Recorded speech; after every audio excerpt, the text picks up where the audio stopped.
coming home, I'm coming home. Tell the world I'm coming. Товарищи, приветствую всех, товарищи, с вами Холдым. И мы, наконец-таки, начинаем проходить кризис в Кремле, новое дополнение с Припятью. В 1986 году произошла крупнейшая в мире техногенная катастрофа. Но что произойдет в альтернативном 1986? Так, будем мы проходить. Почему? Потому что я уже пытался несколько часов пройти FNAF именно в 6-ю ночь, и это будет не скоро, а мне уже хочется чего-то новенького. Из-за этого пока что FNAF будет в простое. Пока я не смогу пройти 6-ю ночь, он будет в простое. Уж извините. Очень уж там сильно меня бьют и избивают. О, а где музыка? А, вот появилась. Мы, Украина, линия консервативная, такс. Ну и сохранить игру, загрузить игру мини. Понятно, тут не так много всего. Во, давайте с госрасходов. Ну, ничего мы сделать не можем. Ну ладно. Ну, чего бы я, знаешь что? Комитет госбезопасности я побольше.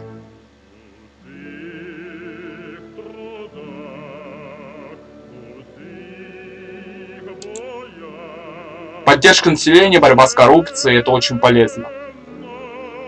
Пропаганда, ну ладно, оставим так. Инфраструктуру оставим на таком уровне тогда. Буду надеяться, это ничего плохого не вызовет. Следующий.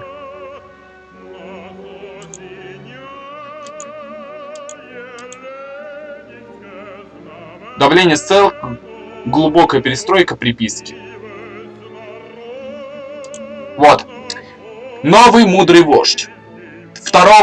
11 марта 1985 года, буквально на следующий день после внезапной смерти К.У. Черненко, генеральным секретарем ЦК КПСС был избран член Политбюро ЦК КПСС с октября 1981 года, секретарь ЦК КПСС с ноября 1978 года Михаил Сергеевич Горбачев. Пленум ЦК был созван с явной поспешностью. При этом часть членов Политбюро, в частности Григорий Романов и Дин Мухаммед Кунаев, о нем оповещены не были. Вы первый секретарь ЦК КПУ, член Политбюро ЦК КПСС Владимир Васильевич Щербицкий. В это время находились в государственном визите в США, возглавляя малозначимую делегацию Верховного Совета СССР. Вас также не оповестили о пленуме, однако кто-то в аппарате ЦК, сочувствующий вам, нашел способ сообщить о его созыве. Вы решили немедленно прекратить визит и вернуться в Москву. Однако этому помешала задержка в Сан-Франциско. Нужно было перегнать в Нью-Йорк с Кубы Л-62. А делать это почему-то не спешили. В Нью-Йоркском аэропорту имени Джона Кеннеди посол А.Ф. Добрынин сообщил, что спешить, собственно, теперь уже некуда. Итак, как вы отреагируете на избрание Горбачева и тот факт, что вам не дали повлиять на это? Уйти в отставку – нормальная ситуация. Не будем мы этого делать, так как это автоматический проигрыш.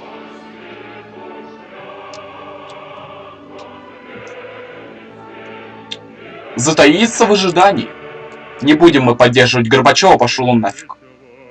Пришедший к власти Михаил Горбачев поразил всех своей активностью и неудержимостью в совершении новых дел. Все ждут от него перемен, конечно же, только к лучшему. Владимир Щербицкий не стал ни поздравлять, ни посещать с визитом нового генерального секретаря. И сразу по возвращению из США пересел на самолет до Киева. Будем отсиживаться. Так, теперь смотрим. Аграрии нормально, инфраструктура тоже. Паника один только. Деньги есть вообще? Пока что мало. Надо на госбезопасность тратить. Это очень важно. Госбезопасность и пропаганда. Так, секундочку. Продолжаем. Извиняюсь, пришлось отойти. Ну, тут музыка играет, пускай играет.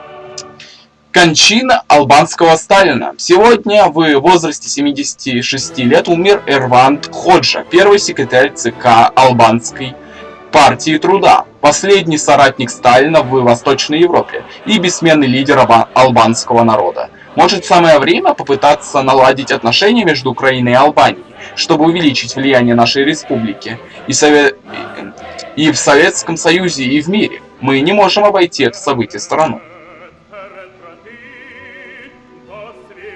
Полететь на похороны? Ну да, полетим на похороны. Церемония прощания с Эрваном Ходжей прошла во дворце имени Сталина, после чего состоялся траурный митинг на площади Скандербега в Тиране. Новый глава партии Рамиз Алия выступил с памятной речью, после чего процессия двинулась к мемориальному кладбищу павших героев нации, где упокоился руководитель Албании. Из-за рубежа в Тирану допустили только лидеров истинных марксистов-ленинских партий и эмиссаров из КНДР. Вьетнама, Кубы, Румынии, Лаоса, Кампучии, НДРИ, Никарагуа, Ирана и Ирака. Телеграммы с соболезнованиями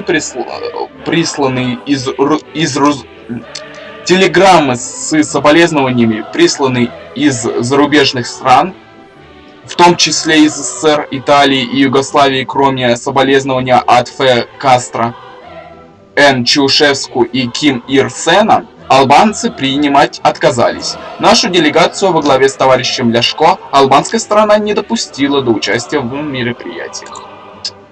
Политсила у нас пока что сидит. Денег пока что нет вообще. Сидим, отсиживаемся. Антиалкогольная кампания. Руководство СССР под влиянием товарища Сломенцева и Лигачева, в свою очередь вдохновленных идеями Брежнева и Андропова, взяло курс на борьбу с алкоголем. Во всем Советском Союзе алкоголь начал массово продаваться с прибавкой.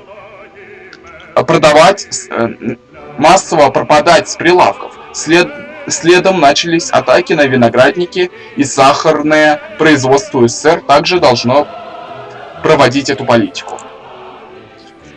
Сымитировать кампанию, разумеется. Я уже, конечно, говорил про именно алкогольную кампанию, антиалкогольную. Но еще раз повторюсь, с алкоголем у нас в этой кампании боролись не андроповскими методами, но, так сказать, боролись совсем неправильно. Вместо того, чтобы, например, хотя бы повышать цены на алкоголь, они боролись с виноградниками и с вином, считай, они боролись, они с водкой.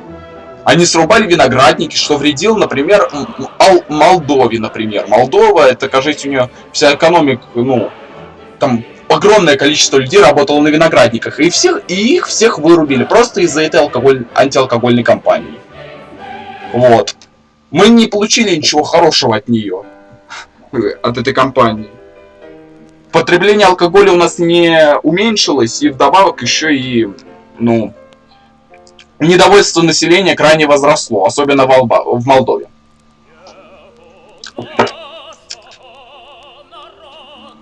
А исполнение антиалкогольной кампании в СССР на деле приняло лишь вид рапортов об успешной работе с населением, усиление патрулей во избежание распития спиртных напитков в общественных местах, переименование виноводочных магазинов и перемещение их с центральных улиц на боковые и отдельные. И хотя Андроповка, самая дешевая водка за 4 рубля 70 копеек исчезла с прилавков, остальные алкогольные напитки так и остались в продаже, в отличие от Москвы, где самой дешевой стала водка за 9 рублей 10 копеек. Лигачев лично раскритиковал вас за срыв компании, а Центр сократил нам субсидии. Ой, блин, у нас политвласти очень мало. Ой, Освенцим. Сегодня в Бразилии были обнаружены предполагаемые останки нацистского деятеля Йозефа Менгеля. Мы могли бы использовать это событие для усиления антифашистской пропаганды. Это дело Центра. Давайте это дело Центра, потому что, как я понял, нужно действовать так, чтобы политвласть давать. Менгель долгое время скрывался в Бразилии под поддельным именем, избегая суда за свои преступления. Как выяснилось, он скончался еще 7 февраля 1979 года, когда во время купания в океане у него случился инсульт, в результате чего он утонул. А Симон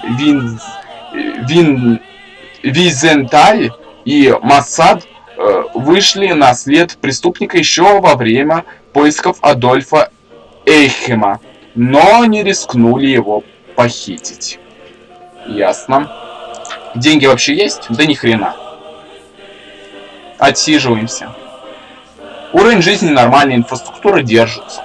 Консерватор мы пока что. Перестановки. Андрей Громыко, старейшина КПСС, сторонник умеренных реформ, был избран председателем президиума ВС СССР. Эдуард Шевернадзе, бывший первый секретарь ЦК КП Грузии и проповедник новой политики, был утвержден министром иностранных дел СССР. Днем ранее Шевернадзе стал членом Политбюро. Эти перестановки означают изменение линии партии, и нам следовало бы на них отреагировать. Поздравить Громыко, конечно. Или это дело Центра? Ну давай поздравим Громыко. Мы поздравили товарища Громыко с народным избранием на столь ответственный пост и пожелали ему удачи в его новых свершениях, намекнув, что КПУ на его стороне. Но у нас очень мало политвласти, что плохо. Сразу берем госбезопасность, только госбезопасность, чтобы поддержку народа брать. Второй секретарь. Заведующим отделом пропаганды ЦК КПСС назначен бывший ранее в опале противник ввода войск в Афганистан А.Н. Яковлев, который фактически стал вторым человеком в стране по давней советской традиции. Ну и еще, как еще сказать. Вот вам еще одно доказательство, что кто бы там ни выл про то, что у власти стоят старейшины коммунистической партии, эти старейшины уже они уже давно до развала Советского Союза уже не были коммунистами, так как они сами начали вставлять палки в колеса своей же партии. Они поставили человека, который был против именно ввода войск в Афганистан, и который помогал курировать ту же самую пропаганду против КПСС, буквально выбивая у этой партии, у нашей партии, в которой мы сейчас находимся, бетон из-под ног, уничтожая все то, что мы взращивали в населении. И делая так, как будто, руша их мир именно, показывая, что типа все, что им говорили, это вранье. Блин, а это плохо. Придется перезапускаться. Сейчас вернусь. Так, я вернулся, так? Все нормально? Да, все, я вернулся. У меня наконец-то получилось. Я все урезал, чтобы поставить больше на КГБ. Пытаться неформально блокировать его действия в СССР. Ваши верные товарищи из ЦК КПУ получили неформальное указание тянуть и саботировать все приказы Яковлева, вследствие чего ему стало труднее внедрять свои реформы на территории Украинской ССР. Будем мешать ему всеми силами. Конечно, тут все у меня в упадок идет потихоньку, потому что мало, но ничего. Деньги сейчас попрут потихоньку. Я сейчас... На что нужно? Инфраструктура у нас плохая, надо инфраструктуру. Инфраструктуру, все остальное надо поднимать, это что-то много очень. Пока что сидим. Дипломатический казус.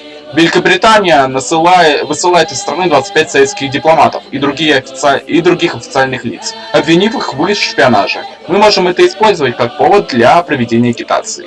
Это дело Центра, мы не будем ничего этого делать, потому что, как я понял, это верный путь. 14 сентября советское правительство выслало из СССР 25 англичан. Вскоре обе страны выслали еще группу дипломатов. Ну и пофигу. На это все можно пофигу. Творчество. Сегодня произошло утверждение худсоветом первой советской рок-группы «Ария». Материал, выпущенный самиздатом на магнитной кассете, представляет собой традиционный хэви-метал в духе медных в то время английских и американских групп. Типа Iron Maiden и Black Sabbath. Таким образом, альтернативной музыке дан зеленый свет. Мы не можем не отреагировать на это. Начать борьбу с квартирниками, как завещал товарищ Черненко. Утверждено, решение ЦК КПУ было принято к исполнению. Начались массовые облавы на квартирников. Как правило, милиция отцепляла подозрительный дом и отключала там электричество, что вызывало у подпольщиков замешательство. Их аресты и аресты их слушателей, а группа «Ария» была неформально запрещено даже появляться на территории Украины, что вызвало недовольство советских граждан, проживающих в УССР. Ну и пофигу. Мне главное заняться вашими умами, чтобы вы ни в коем случае ничего там не вытворили. Так давайте на всякий пожарный я опять же сохранюсь. Холодная война. В Женеве впервые встретились президент США Рейган и генеральный секретарь ЦК КПСС Михаил Сергеевич Горбачев для переговоров о масштабном сокращении стратегических ядерных сил. И к переговорам приковано внимание всех мировых СМИ, которые передают информацию в режиме реального времени. Поздравить Горбачева с вольным решением о начале разрядки.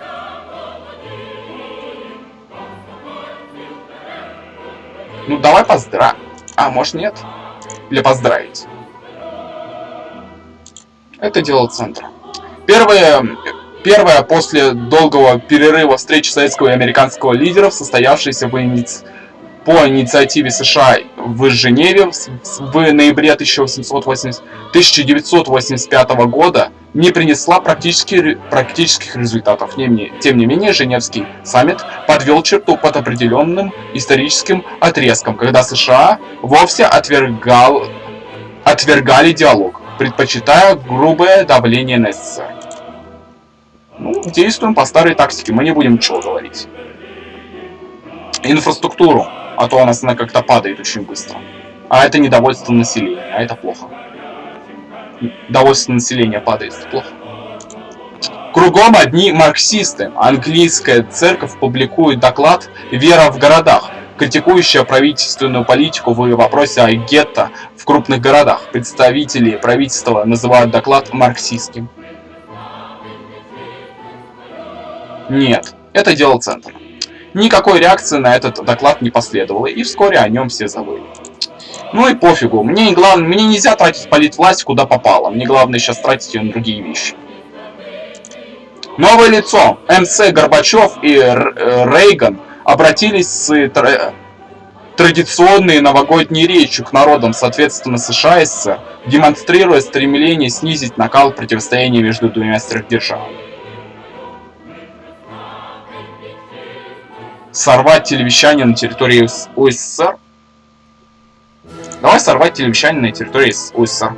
Едва с экранов исчез логотип программы «Время» и отзвенели позывные «Широка страна моя родная», как вещание на территории Украинской ССР тут же внезапно прервалось, и никто не увидел лица Рейгана. Вместо него до утра висел знаменитый советский настроечный экран, а комитет по телевещанию заявил о крупном обрыве нескольких радиомачт и заявил и телевышек из-за сильных ветров и формального снегопада.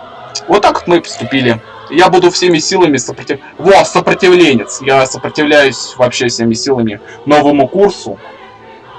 Мы ни в коем случае не собираемся бросать товарищей наших. Мы будем держаться до последнего.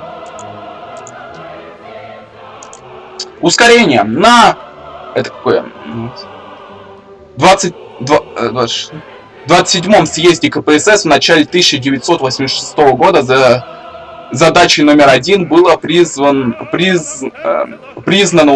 ускоренное развитие машиностроения, в котором усматривалась основа быстрого перевооружения всего народного хозяйства. Программа ускорения намечала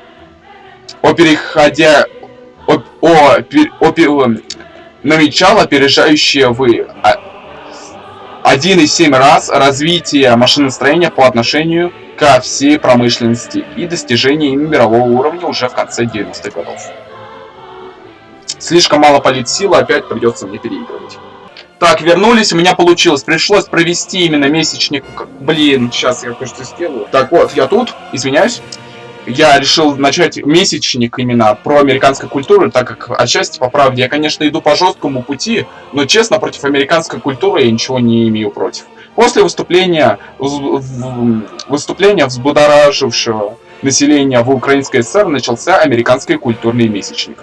В Ивано-Франкске открылся музей американской истории. В школах начались спецчасы американской культуры, а на детские утренники стали допускать американских туристов. Пусть о нашей республике в мире будет только хорошее мнение. Ну вот и хорошо, а знаешь, это даже хорошо. Мы даже хорошо поступили. Отсиживаемся пока что. Так, сохраняемся опять же таки. Сохраниться. Буду сохраняться поскорее. Ускорение, ну мы это уже читали. Сымитировать кампанию. В Украинской ССР ускорение прошло лишь на бумаге. На деле же средства распределялись другим образом. И лишь самые проверяемые образцовые предприятия были вынуждены привести его и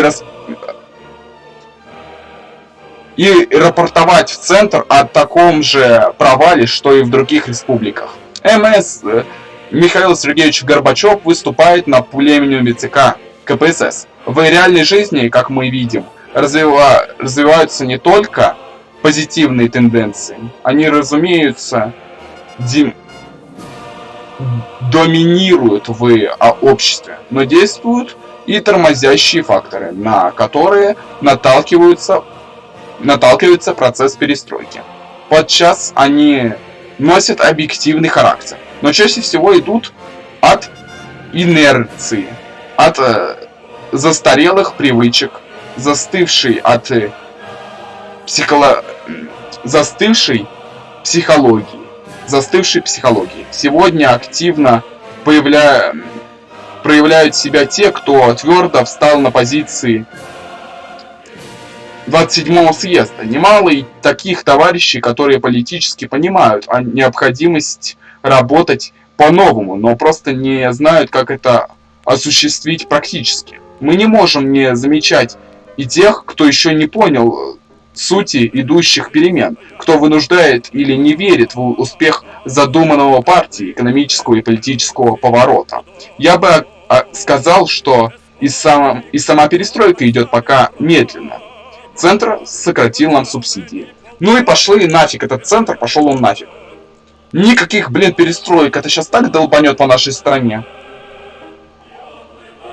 Ой, вы уж сами знаете, что эти именно субсидии, все эти дела, это полное говно, так скажем. Скажем так, мягко, это полное говно.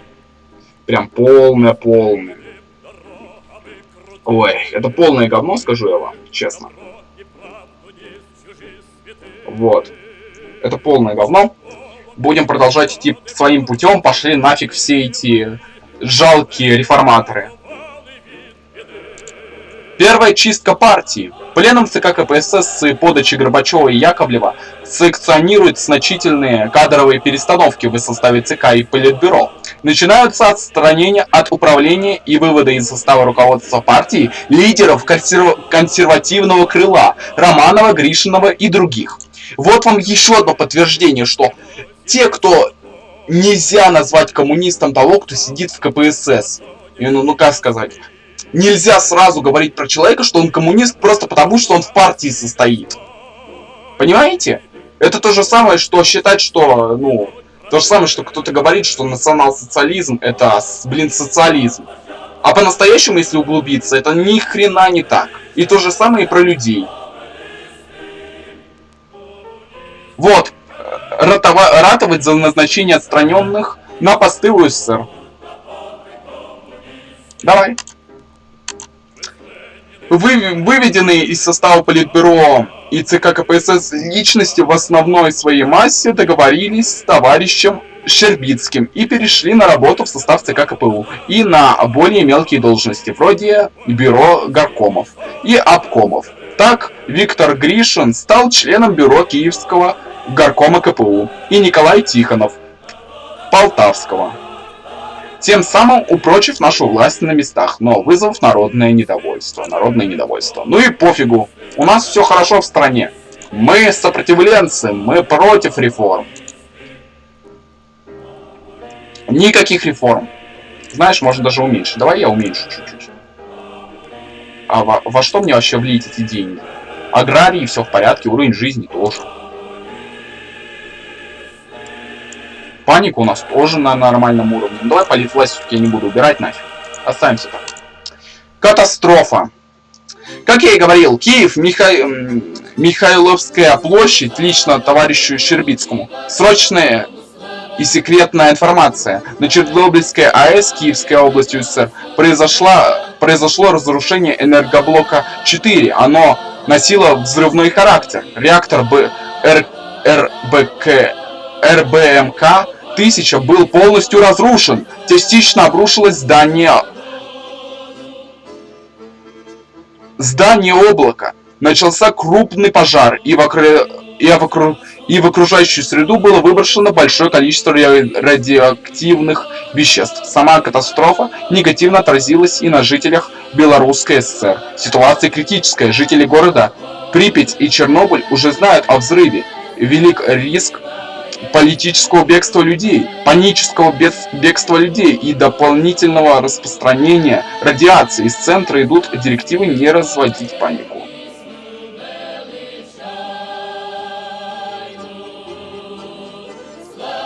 Засекретить события, направить бригады для устранения последствий.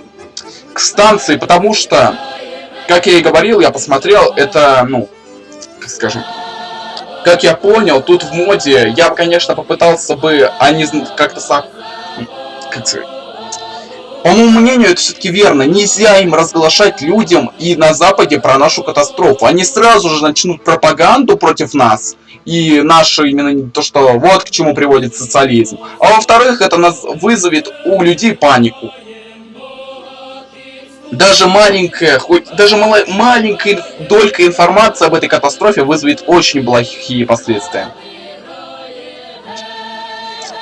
К станции выехал дежурный караул пожарной части. Затем на помощь к нему были брошены дополнительные силы пожарных и военных. Вместе с персоналом АЭС они остановили пожар, который пытался перекинуться на другие энергоблоки. Они приняли ошибочное решение обеспечить подачу воды в активную зону для ее охлаждения. Обеспечено тушение очагов пожара в помещениях станции и приведенные меры, направленные на предотвращение возможного взрыва. Они предотвратили еще более серьезные последствия. При выполнении этих работ многие сотрудники станции получили большие дозы радиации, а некоторые даже смертельные. Высокие дозы радиации получили жители близлежащих поселений, а в Швеции в Швеции уже обнаружили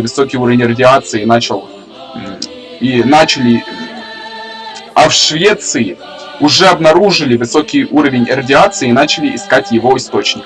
Из центра прислали помощь в виде средств на борьбу с последствиями. Как говорится, придется действовать как можем. Так.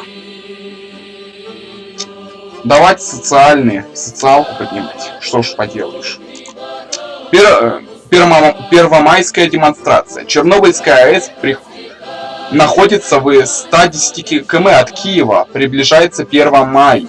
Но теперь, когда радиация распространяется по республике, а слухи об аварии проникли в народ, люди в страхе попрятались по домам и боятся выходить на улицу. В то же время Горбачев потребовал от вас провести 1 мая и лично присутствовать на трибуне, дабы избежать распространения информации о катастрофе и паники среди населения. Это тяжелый выбор.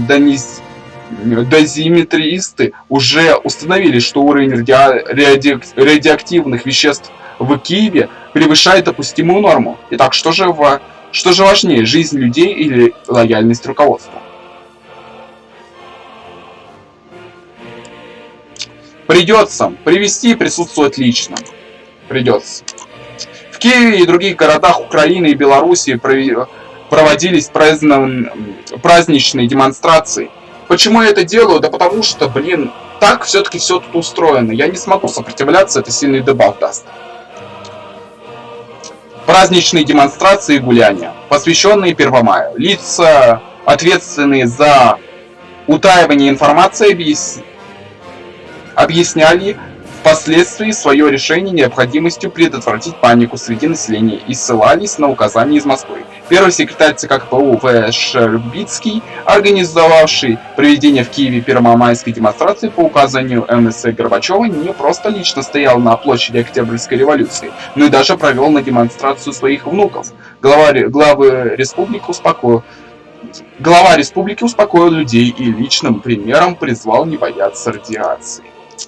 Но зато панику у нас нету. Количество пострадавших 3203. Тяжело. Тяжело. Делать нечего. Последствия. Уже сейчас наши аналитики называют эту аварию крупнейшей техногенной катастрофой в мире. Ситуация пока остается под контролем, но необходимо принять меры по локализации очагов радиации. Безусловно, самый лучший, но самый дорогой способ это сделать – построить саркофаг. Такой инфраструктурный проект еще ни раз не предпринимался в истории человечества, но Центр обещает нам помочь всеми силами.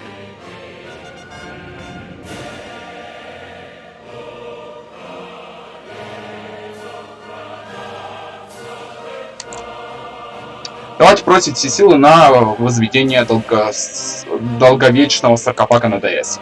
Над реактором началась постройка саркофага. Строительство дополнительных блоков было отменено. Равно так и сама АЭС была выведена из эксплуатации. Это потребовало выделения средств и привело к облучению спецбригад. Худо-бедно обезопасила область. На строительство саркофага ушло 400 тысяч кубометров бетонной смеси, 7 тысяч тонн металлоконструкций. Он должен простоять 20-40 лет, однако при должном укреплении прослужит не 1 десяток лет. Вот и хорошо. Никаких пострадавших. Мы справляемся с ситуацией, держимся, пацаны. Я за народ. Ой, какой же у нас уровень жизни плохой. Ой, боже, как плохо все. Первые игры доброй воли. Игры доброй воли были созданы по инициативе американского миллиардера Теда Тюрнера как альтернатива Олимпийским играм после бойкота США и других западных стран Олимпийских игр в Москве в 1980 году и ответного бойкота СССР Олимпиады в Лос-Анджелесе в 1984 году США. Первые игры состоялись в Москве, СССР. В июле 1986 года. Девиз игры «От дружбы в спорте к миру на земле». Их организацию Тёрнер взял целиком на себя и потратил на это более 11 миллионов долларов. Блокировать информацию об играх в УССР. Игр у нас сейчас очень много, пока что можно. Будем блокировать, потому что я не хочу. Это вызовет еще, я не хочу, чтобы проникала именно информация об этих играх, потому что это чисто именно про антисоветский ход. Если именно праздник американской культуры, который шествовал к тому, что именно президент США выступал на телеканалах СССР с речью именно о дружбе между Советским Союзом и нами, и Советским Союзом и США, Это нормально. А если они буквально блокируют наши игры и устраивают новые игры под своим именно, под своим командованием, то это уже, честно, прям плевок нам в лицо. По моему мнению. Блокировать информацию об играх в СССР. Информация об играх доброй воли полностью блокировалась на территории Украинской ССР. О ней узнали лишь через слухи, и то появившиеся в широком виде лишь после окончания самих игр. Впрочем, ничего нового.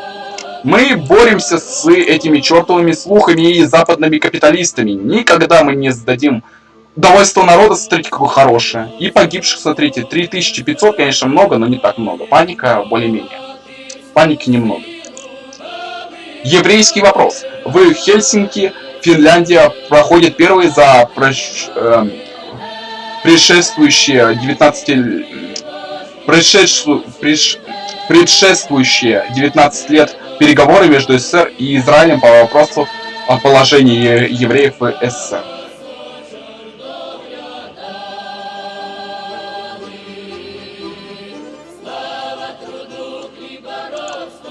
Что делать? Ну давай пусть проходят. Советско-израильские переговоры впервые после начала конфронтации СССР с Израилем времен Брежнева, учитывая, что СССР был одним из главных сторонников формирования государства Израиль, окончились налаживанием отношений между двумя государствами. Ну, хорошо. Хорошо. А что? Ну, а я тут вообще ничего не могу против сказать. Что тут против? Что тут скажешь против? Уровень жизни, давай социалку поднимем. Социальные расходы давай. Аграрный сектор у нас и так хорошо все. Держимся пока что.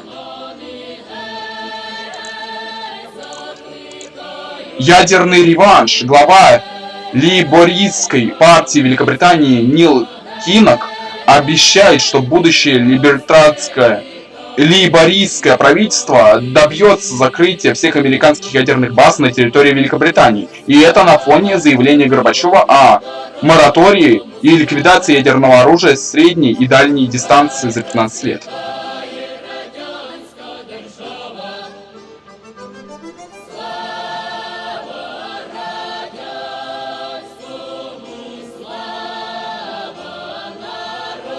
Вывести ядерное оружие из УССР. Нет, это дело центра, мы не будем. Поддержать формирование украинского антиядерного движения ни в коем случае. Это просто...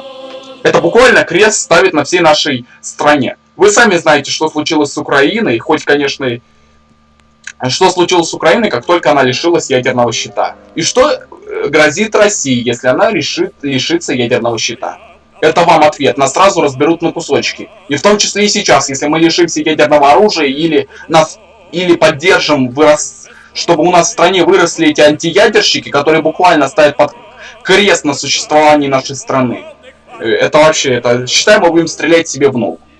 Это дело центра. Советское руководство продолжает настаивать и искать любые возможности сокращения ядерного вооружения и ракет дальнего и среднего действия. Правда, Запад на уступки идет крайне неохотно. Можно сказать, что и не идет. Вот так вот мы буквально просто как ослы уничтожаем свое оружие, а Запад вообще ничего не делает.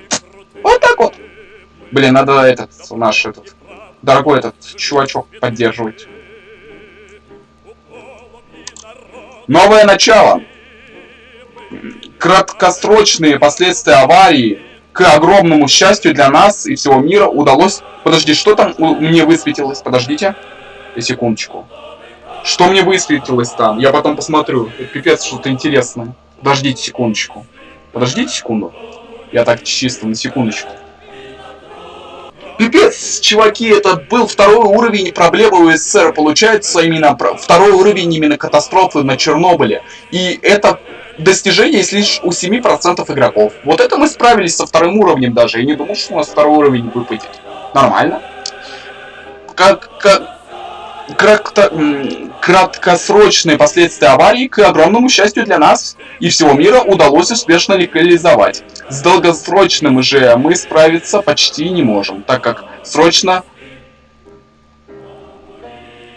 срок полураспада радиоактивных элементов составляет десятки, сотни и даже тысячи лет. Остается надеяться, что наши потомки что-нибудь придумают. Ну, второй уровень, зато мы не дали этой катастрофе распространиться на такие огромные территории. Ну, считай, мы даже сделали лучше, так как мы сразу построили этот чертов саркофаг. Вечная память героям. Для 2 членов правительственной комиссии радиация уже стала смертью. Вице-премьер Борис Щербина, героически руководивший ликвидацией последствий аварии, получил смертельную дозу радиации. Уже в «Спартаке», где он также будет руководить правительственной комиссией, все будет отмечать резкие негативные изменения в его здоровье. Он скончается 22 августа 1990 года, а 27 апреля 1988 года затравленный Горбачевым и его окружением покончит жизнь самоубийством академик Валерий Легасов, который внес крупный вклад в победу человека над вышедшим из-под контроля мирным атомом. Какая же он скотина! Какая же это... Ой... А потом кто-то будет мне говорить про то, что Горбачев и Ельцин опять же таки, блин, герои Советского Союза. Боже, как же они бесят меня. В США доктор Хайдер начал 218-дневную голодовку, требуя ядерного разоружения. В СССР начинается массированная акция в его поддержку. Это дело центра. В Советском Союзе была развернута кампания солидарности с Хайдером. Его регулярно показывали в программе «Время». В его честь была отчеканена памятная медаль. Михаил Горбачев написал ему письмо. Что мы сделаем, это, во-первых, потратим вот сюда деньги, и я чуть-чуть урежу остальных. Давайте вот сюда вот потратим на социалку и все остальное, чтобы потихоньку попытаться помочь нашей стране выжить. Бизнес. В СССР принят закон об индивидуальной трудовой деятельности, призванный поставить под контроль государственных органов уже реально существующий подпольный частный бизнес. Сымитировать компанию.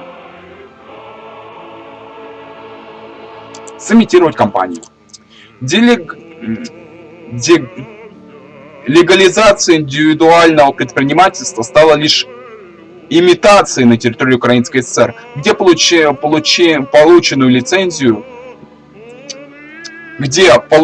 лицензии мешало множество бюрократических преград, а постоянные проверки, превентивные аресты по малейшему подозрению, негласный волчий билет партийцам, связанным с предпринимателями, и выдача мест под магазины в малолюдных местах привели к отсутствию какого-либо значительного частного сектора. Народ, видя иное в других социалистических республиках, очень недоволен. Центр сократил нам субсидии. Ну и пошел ты нахрен, Центр. Ясно тебе? Я буду сопротивляться, я сопротивленец. Никакого частного предпринимательства на территории УССР. Торможение. Сегодня был признан фактический провал ускорения, однако всем теперь ясно, что оно было лишь предлогом для начала экономической реформы, которая предусматривает существенное расширение самостоятельности государственных предприятий и развитие частного сектора. Ну, как вы понимаете, вот, как только мы даже не начали прям освобождать частный сектор, точнее, освобождать предприятия от контроля государства, а только сделали эту маленькую попытку, и уже у нас все пошло прахом. А теперь они хотят сделать ускорение буквально еще более сильно, можно сказать. Выступить на пленуме. Во всем виновата спешка в реформировании, разумеется. На пленуме ЦК КПСС товарищ Щербицкий выступил с будоражащим докладом. Между строк о вредности, спешке и поспешности проведенных реформ партийцы могли увидеть критику ускорения и опрометчивого решения о введении индивидуального предпринимательства. Вряд ли кто-то к нему прислушается. И не пойдет ли теперь этот украинец со своего поста вслед за Алиевым? Ну и пошли они нафиг. Я буду сопротивляться. Я сопротивляюсь. Я сопротивляюсь как могу. Сопротивляемся, товарищи. Давайте еще сохранение забацаем. Все. Давайте еще чуть-чуть. Реализация. В рамках так называемой перестройки правительство Горбачева объявило об освобождении из тюрем и лагерей 140 диссидентов, которые, конечно же, посажены невиновные. Конечно, невиновные. Саботировать освобождение, конечно.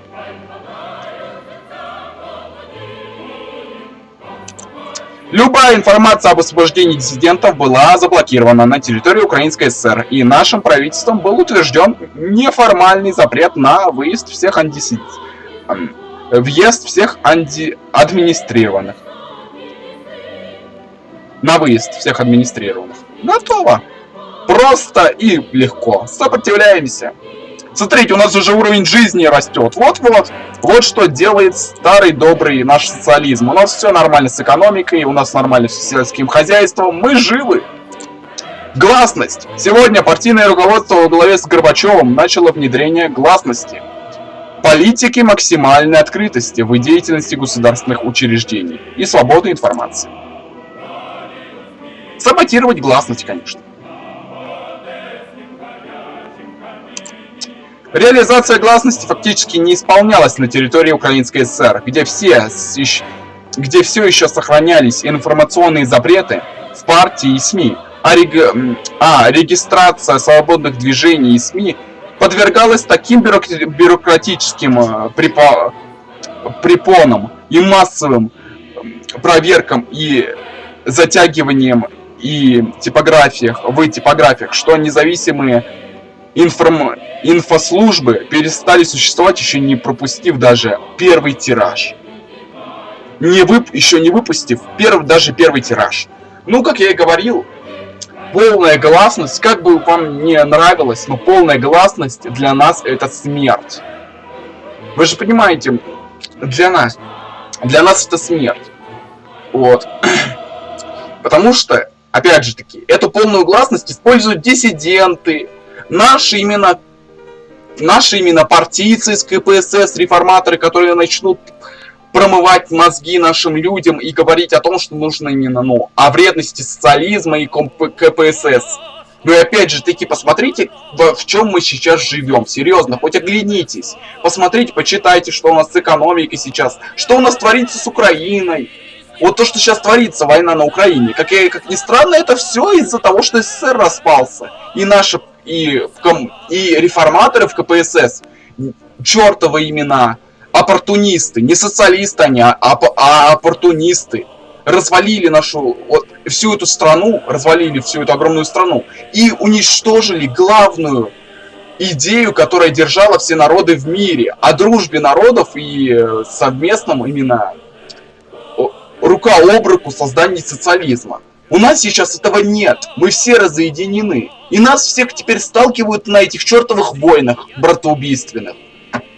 В этом виновата перестройка и уничтожение Советского Союза. Ведь если бы мы еще были в одном государстве, и социализм хоть как-то устоялся, даже если бы он был бы не прям полностью старым, а хотя бы, с контролируемым предпринимательством, под контролем и сохранением именно социалистических идей и о дружбе народов, идеи именно о дружбе народов, то, возможно, сейчас бы ничего этого, точнее, точно бы не было никакой этой войны и всего остального.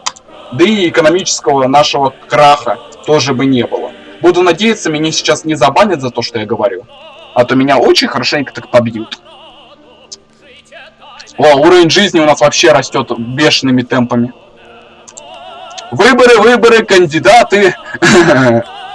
На местных выборах в СССР в 5% избирательных округов проведены альтернативные выборы. Из нескольких кандидатов это серьезное событие в политической жизни СССР, и мы обязаны отреагировать на него.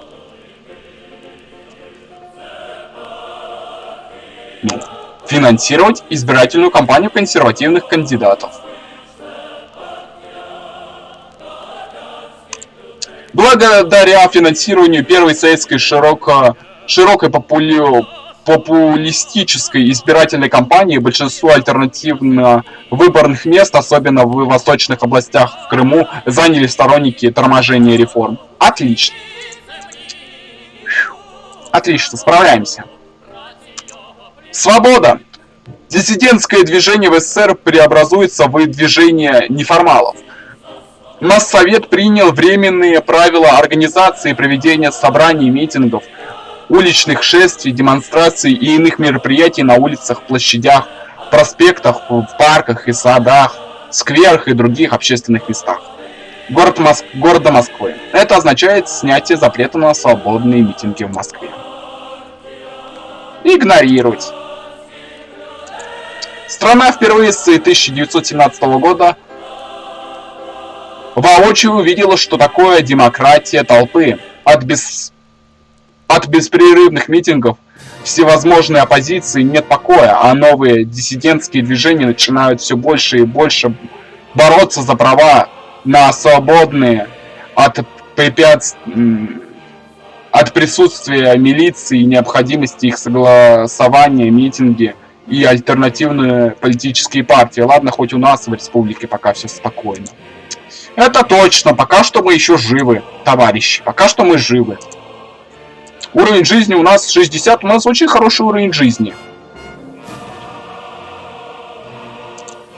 Дефицит. В начале сентября в Москве наблюдается критический дефицит сахара, а также впервые за последнее время были введены талоны на сахар. Это является следствием проведения антиалкогольной кампании. Руководство Моссовета МГК КПСС порознь друг от друга начинают просить помощи от других регионов. Почему мало политсилы? Так, сейчас мы это исправим. Продолжаем. Ладно, не получится у меня ничего сделать, из-за этого просто послать гуманитарную помощь в Москву. Мы направили помощь в Москву в виде излишек сахара, что позволило смягчить дефицит. Горбачев отправил нам телеграмму с благодарностью. Мы не будем же вспоминать, кто довел до ручки сахарную промышленность. Вот что мне не нравится. Может, попробовать снова? Давайте попробуем. Так, ладно, извиняюсь, конечно, что отошел. Я пытался именно изменить. Я думал, сколько там нужно политсилы, но у нас не выйдет. Может, все уже, конец будет. Хочется уже закончить. Догнать и перегнать. Сегодня Борис Ельцин во время обсуждения доклада Горбачева «Октябрь и перестройка. Революция продолжается» выступил с критикой темпов перестройки. Мы должны отреагировать на его. Слишком мало политсилы. Критиковать его высказывания о проблемах, возникших в результате перестройки. У нас мало политсилы. Ладно, будем думать уже в следующей серии, честно говоря. Что это такое?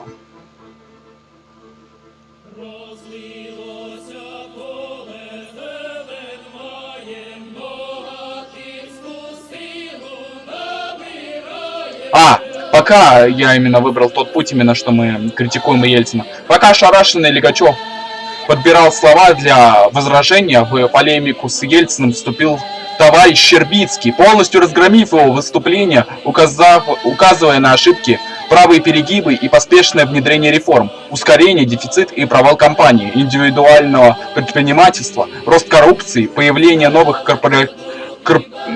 коррумпированных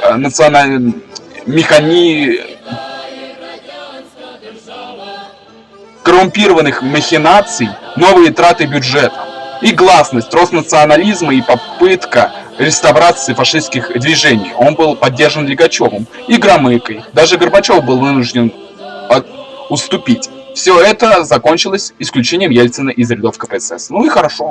Так все и оставим.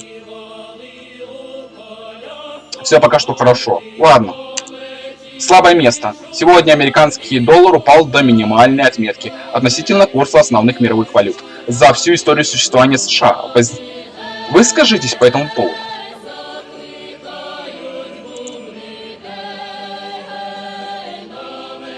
Использовать политическую силу и связи, уговорить Центр нанести удар по доллару. Силы умеренных и остатки консерваторов смогли продавить идею сброса доллара в такой кризисной ситуации на бирже и привлечь к этому союзников по всему социалистическому блоку. И хоть последние скинули даже меньше, чем половину своих запасов, но это породило новую волну паники на мировой бирже и привело к еще большему спуску курса доллара и подъему стоимости золота, которое начали закупать, а последнее и к росту советской валюты. Надолго ли? Ну, хоть на что-то мы повлияли. Смотрите, все неплохо. Страна держится, живая. Смотрите, какой уровень жизни и промышленности. Ой, даже появились деньги. Мы можем и на индустрию потратиться. Неплохо. Настал новый день.